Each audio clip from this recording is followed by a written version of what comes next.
Python from scratch সিরিজের আজকের এই ভিডিওতে তোমাদেরকে স্বাগতম।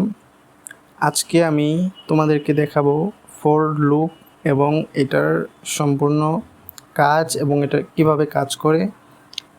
প্রিভিয়াস ভিডিওতে আমি তোমাদেরকে দেখিয়েছিলাম যে পাইথনের লিস্ট এর কোন ডাটা রিমুভ করতে যেই মেথডসগুলো ইউজ করা হয়। সো আজকের ভিডিওতে আমি ফর লুপ দেখাবো তোমাদেরকে। ফর লুপ এটা একটা লুপের নাম আর কি। সো লুপ জিনিসটা আসলে খুবই ইজি, এটা নাম থেকে বোঝা যাচ্ছে যে কোনো কিছু একটা লুপের মধ্যে, মানে লুপের মতো আমরা যেমন কোনো কিছু যদি আমরা একটা জায়গার মধ্যে ঘুরি, বারবার একই কাজ করি, আমরা জায়গাটা না চিনি, আমরা বলি না যে আমরা একটা লুপের মধ্যে আটকে গেছি। হ্যাঁ, অথবা একটা কাজ বারবার করলে আমরা বলি না যে এই কাজটা একটা লুপের মতো হয়ে গেছে, বা মানে একটা জিনিস রিপিটেডলি করলে ওই জিনিসটাকে আমরা লুপ হিসাবে চিনি। সো পাইথনের ক্ষেত্রেও এই কনসেপ্টটাই কাজ করে। সো আমি যদি তোমাকে প্র্যাকটিক্যালি দেখাই যে আমি একটা ধরো ভেরিয়েবল ক্রিয়েট করলাম যে country, COUN country equals to, আমি এখানে ধরো দিলাম বাংলাদেশ,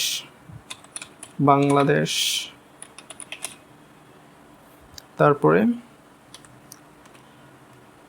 আমি ধরো এখানে দিলাম USA, তারপরে দিলাম পেরু, তারপরে আমি ব্রাজিল দিলাম, ব্রাজিল। তোমরা আবার এখানে যারা আর্জেন্টিনার ফ্যান আছো ওরা কিন্তু আবার এখানে মানে কোনো কিছু মাইন্ড করো না, এটা কন্ট্রোভার্সিয়াল জায়গা থেকে না, এটা জাস্ট মাথায় আসলো এই জন্য দিলাম। সো ওকে, আমরা এই জিনিসটা দিলাম। তারপরে এখন এই যে লিস্ট, এটা একটা লিস্ট, এইটাকে আমি একটা লুপ, এই লিস্টের উপর একটা লুপ চালাতে যাচ্ছি আমি। সো আমি কিভাবে এই লুপটা চালাবো? আমি এখন ফর লুপ যদি চালাই, সেক্ষেত্রে ফর এটা হচ্ছে ফর লুপের অফিসিয়াল কিওয়ার্ড। সো ফর, তারপরে আমি একটা ডেমো ভেরিয়েবল না, এটা বলতে পারো টেম্পোরারি ভেরিয়েবল ক্রিয়েট করব, যেটা আমি পরবর্তীতে প্রিন্টের ক্ষেত্রে প্রিন্ট ফাংশনের আন্ডারে আমি ইউজ করব এটাকে কল করার জন্য। সো আমি যদি একটা টেম্পোরারি ভেরিয়েবল ক্রিয়েট করি, সেটা হচ্ছে ধরো খুব সিম্পল ওয়াই নামের একটা ভেরিয়েবল আমি ক্রিয়েট করলাম, অ্যান্ড দেন আমি এখন খুব ইম্পর্ট্যান্ট, এইটা হচ্ছে মেইন ভেরিয়েবল। সো এইটার মধ্যে কোনো চেঞ্জেস আসবে না, এখানে দিছি আমি। সো এই মেইন ভেরিয়েবলটা আমি এখানে ইউজ করব এখন আমি, অর্থাৎ টেম্পোরারি ভেরিয়েবলের পরে আমি মেইন ভেরিয়েবলটা কল করব।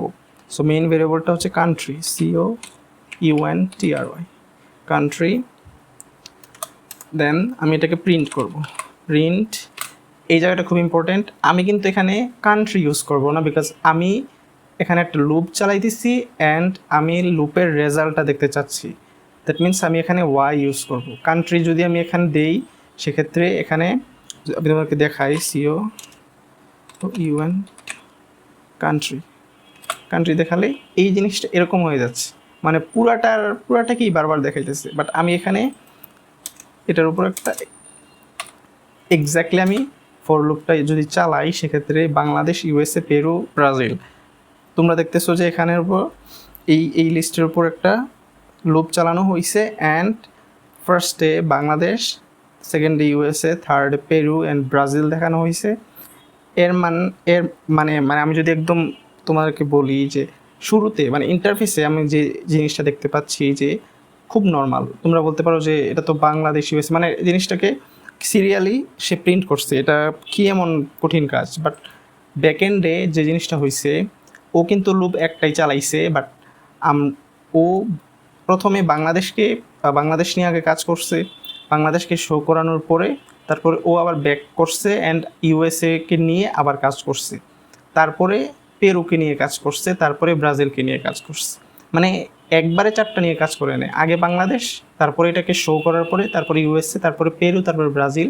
বাট লুপ ছিল একটাই, কিন্তু যেই বারবার সে একটা ডাটা শো করার পরে আরেকটা ডাটা এসে মুভ করতেছে, ওইটা যদি আমি তোমাকে অফিসিয়াল নাম বলি, সেটা হচ্ছে ইটারেশন।